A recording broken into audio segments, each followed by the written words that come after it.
السلام علیکم ورحمۃ اللہ وبرکاتہ۔ نحمدہ ونصلی ونسلم علی رسولہ الکریم۔ غیر اللہ سے ما فوق الاسباب مدد طلب کرنا، اس کے بارے میں اللہ رب العالمین اپنے قرآن میں کیا کہتے ہیں؟ یہ قرآن کا فیصلہ ہے۔ تمام ناظرین سامعین، میں ان سے گزارش کرتا ہوں کہ قرآن مجید کی ان آیات پر ذرا ٹھنڈے دل سے ضرور غور کرنا۔ انشاءاللہ الرحمن اللہ رب العالمین ضرور بھی ضرور آپ کو توحید کی سمجھ عطا فرما دیں گے۔ جنگ بدر میں جب مشرکین مکہ کا 1000 لشکر پوری جنگ کی تیاری کے ساتھ اور اسلحہ کے ساتھ حملہ آور ہوا تو مسلمانوں کی تعداد اس وقت 300 سے کچھ اوپر تھی، 313 تھے یا کچھ کم و بیش تھے۔ تو رسول مکرم صلی اللہ علیہ وسلم وہ یہ صورتحال دیکھ کر اللہ کے سامنے گڑ گڑانے لگے اور اللہ سے مدد مانگنے لگے۔ صحابہ نے بھی اللہ رب العالمین سے مدد مانگی۔ رسول مکرم صلی اللہ علیہ وسلم نے بہت زیادہ اللہ سے مدد کی دعا کی کہ یا اللہ تیرا میرے ساتھ وعدہ ہے، تو اپنے وعدے کو پورا کر دے۔ اللہ آج اگر یہ چھوٹی سی جماعت ہلاک ہو گئی تو تیری عبادت کون کرے گا؟ تو آپ کی چادر بھی آپ کے کندھوں سے گر گئی۔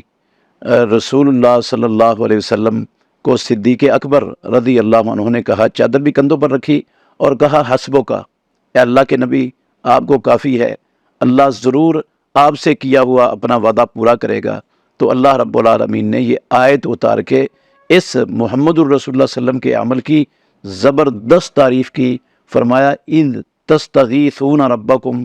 فاستجاب لکم انی ممدکم بألف من الملائکۃ مردفین، جب تم اپنے پروردگار سے مدد مانگ رہے تھے، استغاثہ کر رہے تھے مشرکین مکہ کے خلاف، تو فاستجاب لکم، تمہارے پروردگار نے تمہاری دعا کو، تمہاری التجا کو، استغاثے کو، مدد طلب کرنے کے سوال کو اللہ رب العالمین نے قبول فرما لیا۔ اللہ نے کہا میں تمہاری مدد کرنے والا ہوں 1000 فرشتے کے ساتھ جو ایک دوسرے کے پیچھے آنے والے ہیں۔ تو وعدہ کر دیا اللہ رب العالمین نے فرشتوں کی مدد کا، لیکن آگے والی آیت میں ساتھ بتایا وما جعلہ اللہ الا بشرا، یہ جو فرشتوں کی مدد اللہ نے بھیجی ہے نا، اس لیے نہیں بھیجی کہ اللہ رب العالمین ان سے تمہاری مدد کروانا چاہتا ہے یا مدد کرنے کا اختیار اللہ نے ان کو دیا ہے، یہ تو صرف تمہاری خوشخبری کے طور پر اللہ رب العالمین نے بھیجا ہے کہ تم اپنی قلت تعداد کی وجہ سے گھبرانا مت، پریشان مت ہونا، تمہارے ساتھ فرشتے بھی ہیں۔ اصل مدد جو ہے نا وہ صرف اور صرف اللہ رب العالمین ہی کر سکتے ہیں، رب العالمین کے علاوہ کوئی مدد کر ہی نہیں سکتا۔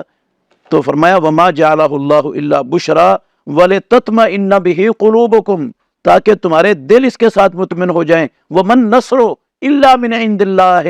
اور مدد تو صرف اور صرف اللہ ہی کی طرف سے ہوتی ہے۔ ان اللہ عزیز حکیم، یقیناً اللہ تعالیٰ غالب اور حکمت والا ہے۔ اسی طرح سورہ آل عمران کے اندر، یہ سورہ انفال کی آیتیں ہیں، اور سورہ آل عمران کے اندر بھی اللہ نے فرمایا وما جعلہ اللہ الا بشرا ولتطمئن قلوبکم بہ،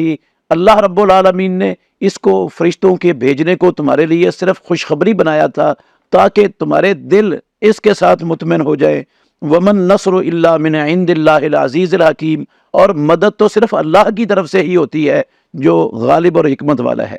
اس کا مطلب ہے فرشتے تو کسی کی مدد نہیں کر سکتے، نہ اور کوئی کسی کی مدد کر سکتا ہے۔ یہ جو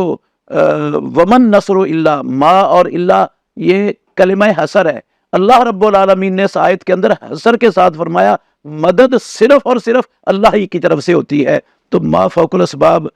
جب صرف اللہ کی طرف سے مدد ہوتی ہے تو اللہ کے علاوہ ہم جب کسی اور سے مانگیں گے تو اس کو معبود بنا بیٹھیں گے، وہ الہ بن جائے گا اور عبادت اس کی ہو جائے گی، اللہ کی عبادت رہے گی نہیں، اور اسی کا نام شرک ہے، اللہ کے سوا کسی اور کو معبود بنانا۔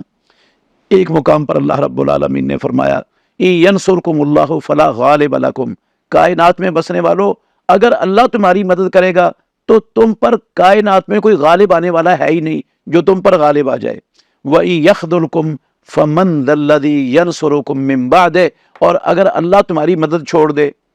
وہ تمہیں بے یار و مددگار کر دے، تو پھر کون سی ہستیاں دنیا میں جو تمہاری مدد کر سکے اللہ رب العالمین کے چھوڑنے کے بعد۔ وَعَلَى اللَّهِ فَلْيَتَوَكَّلِ الْمُؤْمِنُونَ، اور اللہ ہی پر ایمان والوں کو توکل کرنا چاہیے۔ اللہ کے سوا ایمان والوں کے ایمان کا تقاضا ہے وہ ما فوق الاسباب کسی کو بھی مدد کے لیے مت پکاریں۔ اور فرمایا رب العالمین نے اَيُشْرِكُونَ مَا لَا يَخْلُقُ وَهُمْ يُخْلَقُونَ، کیا یہ دنیا والے ان لوگوں کو اللہ کا شریک ٹھہراتے ہیں ما لا يخلق، جو کسی چیز کو پیدا ہی نہیں کر سکتے، وَهُمْ يُخْلَقُونَ، اور وہ خود پیدا کیے ہوئے ہیں، وَلَا يَسْتَطِيعُونَ لَهُمْ نَصْرًا،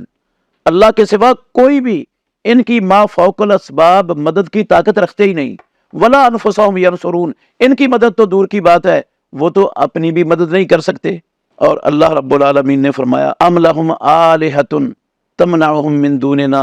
کیا ان لوگوں نے کوئی معبود بنائے ہوئے ہیں جو ان کو اللہ رب العالمین کے سوا ہم سے بچا لیں، ہمارے ہم پکڑنا چاہیں اور وہ ان کو بچا لیں۔ لا یستطیعون نصر انفسہم، اللہ سے تو انہوں نے کیا بچانا ہے، وہ بیچارے تو اپنی مدد کی طاقت نہیں رکھتے اپنے آپ کی۔ ولا ہم منا یصحبون، اور نہ ہی وہ ہم سے جو ہے نا وہ ساتھ دیے ہوئے ہیں کہ ہم نے ان کا ساتھ دینے کا کوئی وعدہ کیا ہوا ہے، یا ان کو اپنے اختیارات سونپنے کا ہماری طرف سے کوئی پیغام یا اعلان ہے، ایسی بھی کوئی بات نہیں ہے۔ تو وہ اس سے معلوم ہوا اللہ رب العالمین کے سوا جس کو بھی ما فوق الاسباب مدد کے لیے پکارا جائے گا، المدد یا فلان، یا مدد الفلان، المدد یا غوث اعظم، یا غوث العظم المدد، کہتے ہیں نا ہمارے بہت سے مسلمان لا علمی میں بیچارے ان کو پتہ ہی نہیں ہے، تو وہ غوث العظم جس کو کہتے ہیں عبد القادر جیلانی رحمۃ اللہ علیہ، اس کو اپنا معبود بنا رہے ہیں۔ تو ام لہم آلہۃ، یہ میں نے نہیں کہا، اللہ رب العالمین نے قرآن میں کہا ہے کہ یہ ان کے معبود ہیں جن کو وہ اللہ رب العالمین کے سوا پکارتے ہیں کہ وہ اللہ کی پکڑ سے، اللہ کے عذاب سے ان کو بچا لیں گے۔ اسی طرح اللہ رب العالمین نے فرمایا والذین تدعون من دونہ، اور وہ ہستیاں جن کو تم اللہ رب العالمین کے سوا ما فوق الاسباب مدد کے لیے، مشکل کشائی، حاجت روائی کے لیے، دستگیری کے لیے تم پکارتے ہو،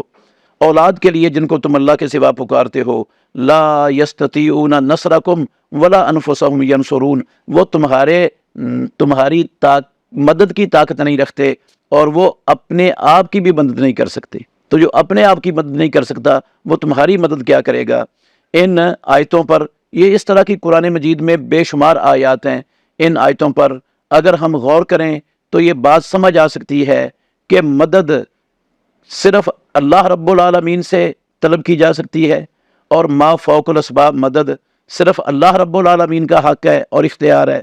اور جب ہم کسی اور سے مانگیں گے تو اس کو معبود بنا دیں گے، اور اس سے مدد مانگ کر ہم اس کو اللہ کا شریک بنا بیٹھیں گے، اور ہمارا عقیدہ جو ہے نا وہ لا الہ الا اللہ کا انکار ہو جائے گا۔ اللہ سب مسلمانوں کو یہ بات سمجھنے کی اور اس کے مطابق اپنا عقیدہ بنانے کی توفیق